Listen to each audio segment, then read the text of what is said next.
నమస్తే, welcome to Aadya media. నేను మీ స్వర్ణ. ప్రస్తుతం మనతో పాటు ఉన్నారు సీనియర్ జర్నలిస్ట్, సినీ పరిశోధకులు ఇమ్మంది రామారావు గారు. నమస్తే అండి. నమస్తే అమ్మ. రామారావు గారు, రెండు తెలుగు రాష్ట్రాలలోనూ ఎన్నికలు సమీపిస్తున్న వేళ పొత్తుల పర్వం స్టార్ట్ అవుతుంది, ఇంకా జంపింగ్ జిలానీలు కూడా మొదలవుతూ ఉంటారు అంటూ వార్తలు వస్తున్నాయి. కొన్ని సిచ్యువేషన్స్ మనం చూస్తూ ఉన్నాం కూడా. అయితే తెలుగుదేశం పార్టీ, బీజేపీ కలిసి పోటీ చేయబోతుంది మళ్ళీ అంటూ కొన్ని వార్తలు వస్తున్నాయి. ఏమంటారు మీరు? అంటే ఇక్కడ ఎన్నికలు దగ్గర పడలేదు, కానీ ఎవరి భయం వారిది. ఎందుకంటే అక్కడ మరోసారి ఆయన పవర్లోకి వచ్చినట్టయితే తెలుగుదేశం పార్టీ పూర్తిగా అంతరించిపోతుంది కదా, ఆ విధంగా తనకు ఉపయోగపడుతుందని చెప్పేసి జగన్మోహన్ రెడ్డి లాస్ట్ టైము కొన్ని తప్పిదాల వలన పార్టీ దెబ్బతిన్నది, ఒక సీటు కూడా గెలుచుకోలేకపోయాము. ఈసారి తప్పకుండా మన తాలూకు పవర్ అయితే చూపిద్దాం అని జనసేన పార్టీ, ఇప్పుడు గెలవపోయినట్టయితే తెలుగుదేశం పార్టీలో కేడర్ అంతా నిర్వీర్యం అయిపోతారు, మళ్ళీ మనకోసారి పార్టీలో నిలబడే అవకాశం ఉండదనేటువంటి డూ ఆర్ డై పాలసీలో తెలుగుదేశం పార్టీ ఇలా ఉన్నారు. అయితే ఇక్కడ వాళ్ళు ఓవరాల్గా కేంద్రం వాళ్ళు అబ్జర్వ్ చేస్తారమ్మా. అంటే ఎప్పటికప్పుడు రిపోర్ట్స్ తెప్పించుకొని చూస్తారు, ఏ స్టేట్కి ఆ స్టేట్ నుంచి రిపోర్ట్స్ చూస్తారన్నమాట. ఇక్కడ బీజేపీ పార్టీ వాళ్ళ అబ్జర్వేషన్ మేరకు మన రూలింగ్లో ఉన్న పార్టీ అంటే వైఎస్ఆర్ పార్టీ ప్రజా వ్యతిరేకత ఎక్కువగా ఉన్నందువలన వాళ్ళు ఆలోచించుకున్నట్టయితే ఎక్కడ చూసినా ప్రజా వ్యతిరేకత. తర్వాత ఏమో సర్వే చేసుకున్న సర్వేలో వాళ్ళకి ఏదో కొంచెం యాంటీగా రావడం, తర్వాత వాళ్ళకి ఇష్టమైనటువంటి మన ప్రశాంత్ కిషోర్ సర్వేలో కూడా వైఎస్ఆర్సీపీ అంటే ఆ పార్టీ ప్రశ్నార్థకంగా నిలిచిపోవడం, ఇలా కొన్ని విధాలుగా వాళ్ళకి ఏదో డిసప్పాయింట్మెంట్ వచ్చినప్పుడు ఈసారి అంటే వ్యక్తుల తాలూకు సపోర్ట్ చాలా అవసరం బీజేపీ పార్టీకి. లాస్ట్ టైం బీజేపీ పార్టీకి ఏంటంటే వాళ్ళకి కావాల్సినంత బలగం ఉంది. అప్పుడు ఎవరు ఏ ఎంపీల తాలూకు సహకారం ఉన్నా ఉండకపోయినా పర్వాలేదు, కానీ ఇప్పుడు అలా కాదు. మనకి ఎక్కడ వైఎస్ఆర్ కాంగ్రెస్ పార్టీకి ఎలా అయితే వ్యతిరేకత వచ్చిందో, కేంద్రంలో కూడా బీజేపీ పార్టీకి కొంత అంటే ఆ ట్యూబ్ డౌన్ అయింది, తగ్గింది, ఆ పవర్ లేదు. అంటే ఆల్మోస్ట్ వాళ్ళు 90% ఆఫ్ సీట్స్ గెలుచుకునేటువంటి అంత కెపాసిటీ లేదు. ఇప్పుడు ఎవరైనా సరే కంపల్సరీగా అక్కడ ఎంపీలు ఎవరైతే ఉన్నారో వాళ్ళందరూ 100% బీజేపీ పార్టీకి అంటే సపోర్ట్ ఇస్తే కానీ గెలవలేని పరిస్థితి కనుక మళ్ళీ జగన్మోహన్ రెడ్డి ఈసారి గెలుస్తాడా? గెలవపోయినట్టు ఆయన దగ్గర ఎంపీలు లేకపోతే మన పరిస్థితి ఏమవుద్ది? అందులో డేంజరస్ పొజిషన్లో మనం ఉన్నాక మనకి ఎంపీలు సపోర్ట్ లేకపోతే ఎలాగా అనేది ఒక ప్రశ్నార్థకం అవుతుంది.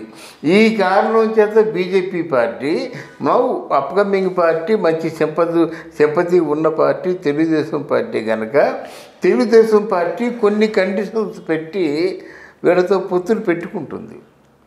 సో ఒక టైంలో బీజేపీ అలానే టీడీపీ కలిసి పోటీ చేసిన తర్వాత ఒకరి మీద ఒకరు మీ వల్లే ఓడిపోయాం అంటూ నిందలు వేసుకున్నారు కదా. సో ఇప్పటికి వాళ్ళిద్దరి మధ్య అంత సఖ్యత ఉన్నట్టుగా కనిపించడం లేదు ఈసారి కూడా.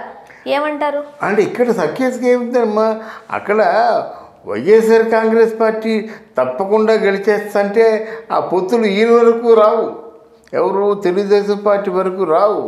అక్కడ ప్రజా వ్యతిరేకత వచ్చింది కనుక పొత్తులంటే వీళ్ళు కలిసి పోటీ చేయడం కాదు. ఇక్కడ పొత్తులంటే తెలుగుదేశం పార్టీలో గెలిచినటువంటి ఎంపీలందరూ వాళ్ళు సపోర్ట్ చేయడం, మోడీకి సపోర్ట్ చేయడం మాట. సపోజ్ ఒక 20 మంది ఎంపీలు గెలుచుకుందనుకోండి, 23 మందిని ఎంపీలు గెలుచుకుంటారు అనుకుంటున్నారు. ఆ 23 మంది సపోర్టు కొండంత అన్నమాట. ఎందుకంటే ఇప్పుడు కేంద్రంలో ఉన్నటువంటి బీజేపీ పార్టీ మీద కూడా అంత సాలిడ్గా సపోర్ట్ లేదు కనుక అది ఎంపీని సపోర్ట్ చేసే పార్టీ వాళ్ళకి కావాలి. అది అందువల్ల పొత్తులంటే వీళ్ళిద్దరు కలిసి వాళ్ళు తెలుసు ఆంధ్రాలో బీజేపీకి 1-2 సీట్లు, అది బాగా పండిపోయినకు వస్తాయి తప్ప మిగతా సీట్లు రావు. ఈసారి జగన్మోహన్ రెడ్డి వ్యతిరేకత చేత అసలు అంటే ఒక్కోసారి ప్రజా వ్యతిరేకత ఎలా ఉంటుందంటే మొత్తం సింగిల్ డిజిట్కి వచ్చేస్తుంది అన్నమాట. అప్పుడు ఏమైపోతారు వీళ్ళు సెంట్రల్లో ఉన్నోళ్ళు, వాళ్ళకి ఎంపీలు లేకుండా ఎంపీలు 2-3 ఉన్నారనుకోండి, ఇంతవరకు నమ్మకం పెట్టుకున్నారు కదా, ఆ నమ్మకం మెయిన్గా పెద్ద సెంటర్స్ ఏమంటే అటు తమిళనాడు ఇటు ఆంధ్రాను. ఈ తమిళనాడు ఆంధ్ర వాడు సపోర్ట్ లేకపోతే కేంద్రానికి సపోర్ట్ లేకుండా ఉన్నట్టయితే ఆయన ప్రధానమంత్రి ఎలాగవుతాడు?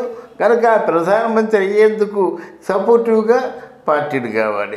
ఈ పార్టీకి వ్యతిరేకత ఉంది, ఈ పార్టీ గెలిచే అవకాశం ఉంది తెలుగుదేశం పార్టీకి. రైట్. ఇప్పుడు మనము బీజేపీ అలానే టీడీపీ పరిస్థితి చూసినట్లయితే ఏపీలో టీడీపీ యాక్టివ్ గా ఉంది, బీజేపీ నిద్రాణంలో ఉంది. తెలంగాణలో బీజేపీ యాక్టివ్ గా ఉంది, మనం టీడీపీని చూస్తే కాస్త నిద్రాణంలో ఉందని అనుకోవచ్చు. సో ఎట్లా వీళ్ళిద్దరికి సింక్ అవుతుంది అంటారు? ఇక్కడ తెలంగాణలో ఉన్న టీడీపీతో వాళ్ళ సంబంధాలు అవసరం లేదమ్మా.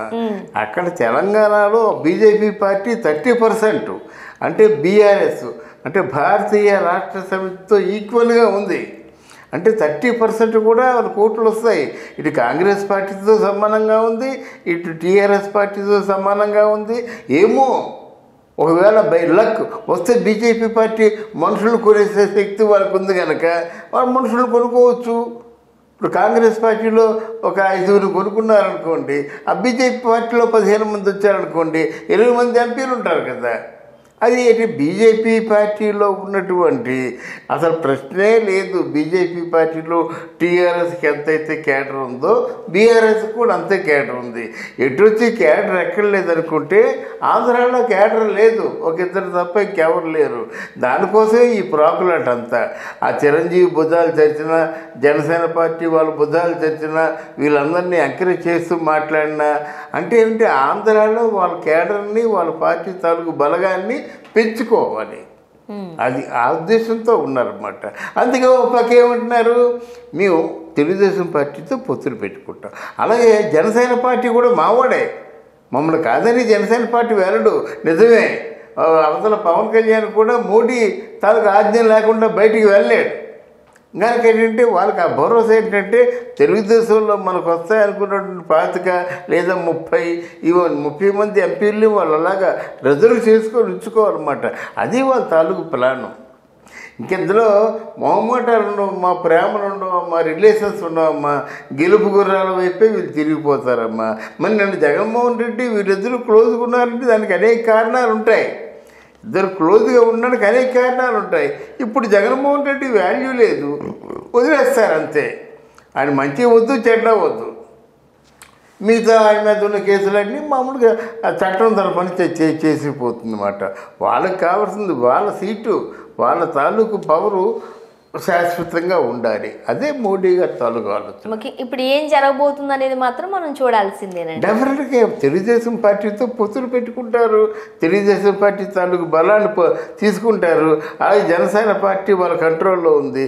జనసేన తెలుగుదేశం కలిస్తే వాళ్ళకి అంటే పార్టీని ఎస్టాబ్లిష్ చేసుకోవడానికి మెజారిటీ ఆఫ్ ది ఎంపీలు ఇవ్వగలుగుతుంది అన్నమాట. ఇక్కడ మన తెలంగాణలో అసలు భయమే లేదు, వాళ్ళకి కావాల్సిన బలాన్ని వాడు సాధించుకుంటారన్నమాట. అందువలన క్యాలిక్యులేటెడ్గా ఉన్నారు. బీజేపీ పార్టీని ఎప్పుడు తక్కువగా అంచనా వేయకూడదు. రెండోది ఏంటంటే బీజేపీ పార్టీ అంటే క్యాపిటలిస్టుల పార్టీ. కొన్ని వేల కోట్లు, లక్షల కోట్లు ఖర్చు పెట్టడానికి అదానీ, అంబానీ, కొడాల ఎవరో వీళ్ళందరూ, నీరవ్ మోదీ కానీ విజయ్ మాల్యా కానీ వీళ్ళందరూ ఉన్నారంటే మామూలు కాదు. కొన్ని వేల కోట్లు, లక్షల కోట్లని అలాగా జలబోయడానికి సిద్ధంగా ఉన్నారన్నమాట, ఓట్లు కొనుక్కోవడానికి. Thank you so much. Thank you అమ్మా.